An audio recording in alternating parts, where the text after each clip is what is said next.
Karen's father is quite wealthy, isn't he? Yes, when he passes, Karen's set to inherit a significant fortune. I reckon it could be around 100 million. Incredible. I can hardly wait. Once that happens, I'm hoping Karen might whisk me away on a luxurious vacation. Sounds delightful. Maybe I'll put in a request for a new car. James, what about you? Well, I've had my eye on a top-of-the-line gaming rig for ages. I wonder if I could subtly suggest it to her. Their conversation bubbled with excitement, oblivious to the solemn expression on my face just outside the door. I clutched my purse tightly. My name is Karen, and I first met my husband James at a bustling social club for professionals. Our shared interests sparked an instant connection, and we've been happily enjoying life together ever since. One day, my routine was disrupted by an unexpected call from my mother. Karen, your father has collapsed. What? My father, known for his jovial spirit and love for dad jokes, was the picture of health. He ran his own company with ease, making the idea of his collapse incomprehensible. Concerned for my father, I immediately left home and caught the next train to the hospital my mother had mentioned. My father was truly a gentle soul. Despite his busy schedule, he always made time for my brother and me, lifting us onto his shoulders and playing with us. I vividly recall his tears of joy as I read a letter to my parents at my wedding to James. The memory was etched in my mind. The thought of such a man falling ill was heart-wrenching. Refusing to accept the news, I hurried to the hospital where my mother sat by my father's side. As soon as I entered, my mother turned to me. Mom, how's Dad? Is he okay? Karen, please let's stay calm and I'll explain. Facing my father lying on the bed, his eyes closed, my mother detailed his condition. He had collapsed suddenly at work, prompting an urgent trip to the hospital. Despite numerous tests, no clear cause for his illness emerged. Further examinations might yield answers, but they also posed risks to his already fragile state. Consequently, my mother had opted to halt the tests. It appears your father may experience paralysis on the left side of his body. So, he'll need ongoing care. Yes, that's correct. Despite the weight of the news, my mother maintained a composed demeanor as she spoke. My mother had already resigned herself to caring for my dad. Contemplating this, I sensed my mother's resilience, yet I was also consumed by sadness at the prospect of my father's changed state. Struggling to contain my emotions, my brother burst into the room. How's Dad? He asked, breathless. My mother repeated the details of my father's condition to him as she had to me. Mom, you can't do this alone. I'm nearby. I'll come help. Thank you, but you need to prioritize your own life. You have your own family now. My brother, understanding, nodded. I understand. My brother had married years before I did and now has a 4-year-old daughter. The one with more flexibility in their schedule is me, the one without children. However, it would still take me an hour by train to reach our childhood home. I might be distant and it could take some time, but I won't leave all of this burden on you and Mom. If there's any change with Dad, don't hesitate to inform me. Agreed, but Karen, did you inform John before coming here? I suddenly realized I'd left home in a hurry without informing John. Seeing my expression, my brother added, be sure to reach out to him. He must be anxious.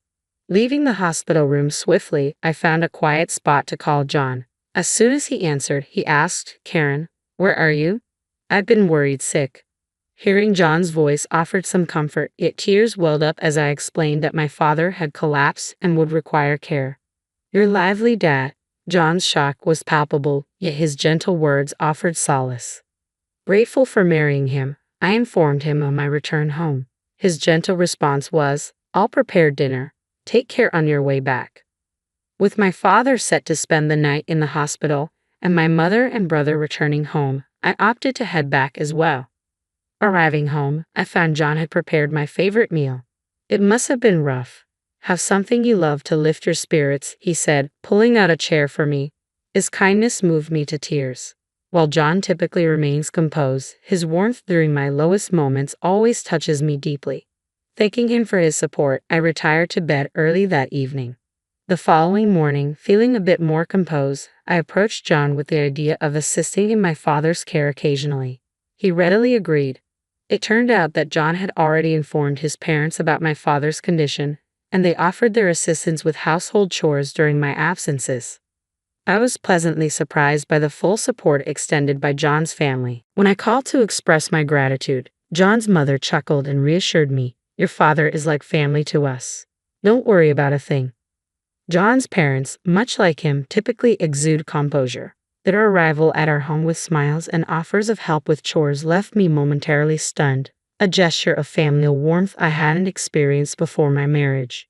Initially, I had perceived my in-laws as somewhat distant, but perhaps I had misunderstood. I made sure to express my heartfelt gratitude to James and my in-laws for their unwavering support in caring for my father. Once a lively conversationalist, my father's ability to speak fluently was hindered by the paralysis on his left side. Yet there was a glimmer of hope in his right-handedness.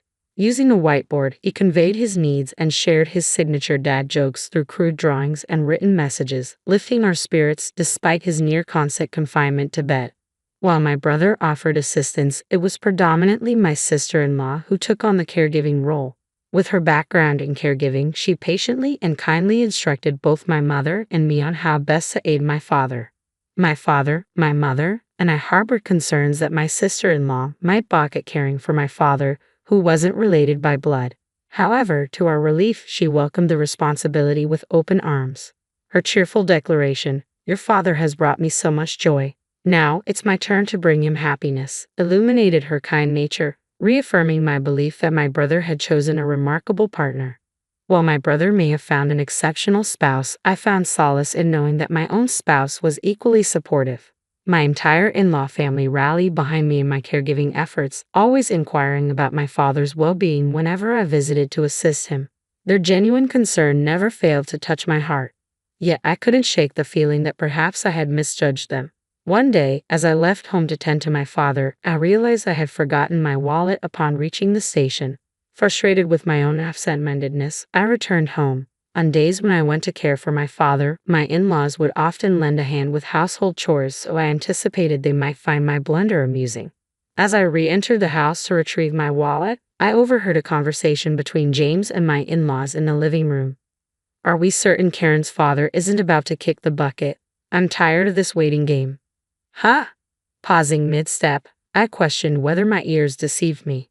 Leaning closer to the living room door, I caught their conversation with clarity. "Speaking of which, how much does Karen stand to inherit once her father bites the dust? We've been playing nice, but it only makes sense if we're getting a hefty chunk. Her old man's loaded, you know. When he croaks, she's set to rake in a fortune. I bet it's over 100 mil, right? Geez, that's insane. I'm counting down the days. Once her old man kicks it, I'm hoping she'll whisk me off on a vacation." "That sounds lovely. Maybe I'll put in a request for a car." "James, what about you?" I've been eyeing the top-of-the-line gaming rig for ages. I'm wondering if I can drop a hint for Karen to get me one." Their conversation bubbled with excitement, unaware of the storm raging behind the door. I clutched my wallet tightly, channeling all my emotions into that grip. Anger, frustration, and sadness churned within me, a turbulent whirlpool of thoughts and feelings. Careful not to disturb James and his family in the living room, I slipped out of the house, my mind still reeling. Their sudden kindness felt suspicious, tinged with the scent of greed. My father's inheritance loomed large, a tempting prize for those with less than honorable intentions. But I couldn't bear to entertain the notion that my in-laws were eagerly awaiting his demise. Lost in my turmoil, I found myself sitting on a bench at the local station near my parents' home, the echoes of James and his family's laughter haunting my thoughts. "I won't forgive them. Never," I muttered under my breath, seething with anger. I vowed to exact revenge on James and his conniving family who valued my father, the man who raised me with love, solely for his wealth. Pretending ignorance of their callous conversation, I played along, maintaining my usual polite facade and expressing gratitude for their concern about my father's health. Determined to turn the tables, I resolved to exploit James and my avaricious in-laws for all they were worth. I extended my visits. I dedicated myself to caring for my father while unceremoniously delegating household chores to my in-laws. My money-hungry in-laws readily complied with any requests I made. I noticed the subtle tightening of their faces and James' expression at times, but I paid it no mind. A year passed, and my father's condition deteriorated further. Though the doctor assured me it wasn't urgent, I couldn't shake off a sense of relief. However, when I shared the news of my father's declining health with James and my in-laws, their barely concealed grins betrayed their true intentions. It was the moment they had been waiting for. With resolve, I handed them the divorce papers. Thank you for all your assistance. Please let's part ways. As I made my declaration, James and my in-laws were stunned into silence, but I remained composed as I delivered my prepared speech. So, James, mother-in-law, father-in-law, it's clear you were eyeing my father's inheritance, weren't you? I heard everything. Mother-in-law dreaming of vacations, father-in-law longing for a new car, and James craving that gaming computer. Am I right? I can't stay with people eagerly anticipating my father's demise. The expressions you wore just now were repulsive. It was as if I could see straight through to your crass desires for money upon my father's passing. My words seemed to strike fear into them, their faces frozen in shock. My in-laws remained motionless, while James, clutching the divorce papers, was at a loss for words, his mouth opening and closing in disbelief. It was clear I had no place in this household any longer. You can send the divorce papers by mail, but if you don't, I'll hire a lawyer. Please ensure it's done within a week, I informed James, my voice steady. After collecting the luggage I had prepared earlier, I exited our home.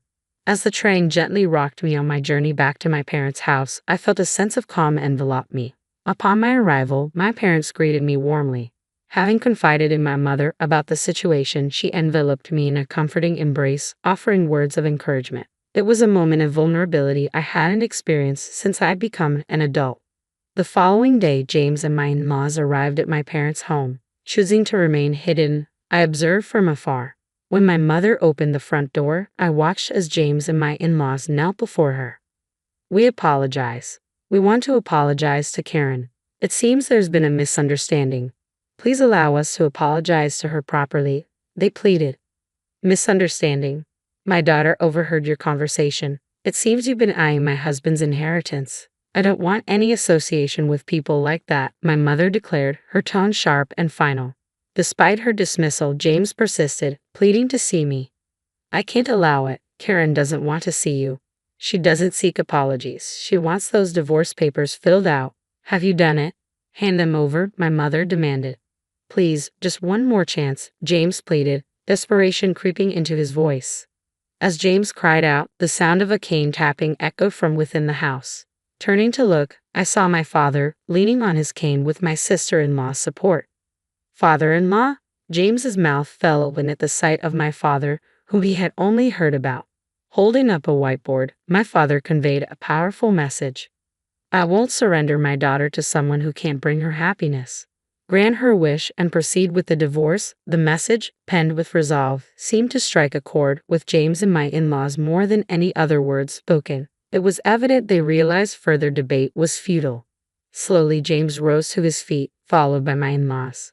I've completed the divorce papers. Here they are, James announced, handing the documents to my mother. He assured her he would inform me once he had filed them with the city hall.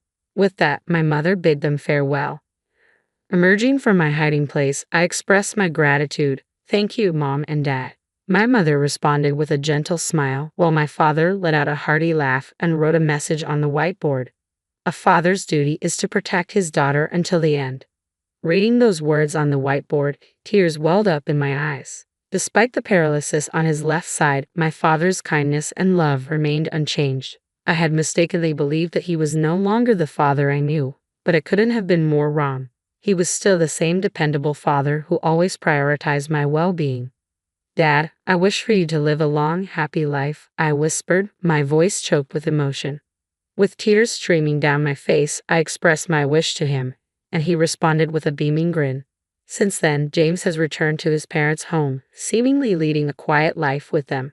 As for me, I've adapted to the routine of caring for my father while juggling work commitments. It's a hectic life, but I remember how my father always made time to play with my brother and me when we were young. With that memory in mind, neither my brother nor I feel burdened by caring for him, no matter how busy we become. Despite being partially bedridden and having lost weight, my father's spirit remains unchanged. His infectious laughter and love for dad jokes continue to brighten our days. My sister-in-law often remarks how caring for my playful father brings her joy, allowing us to maintain a peaceful existence.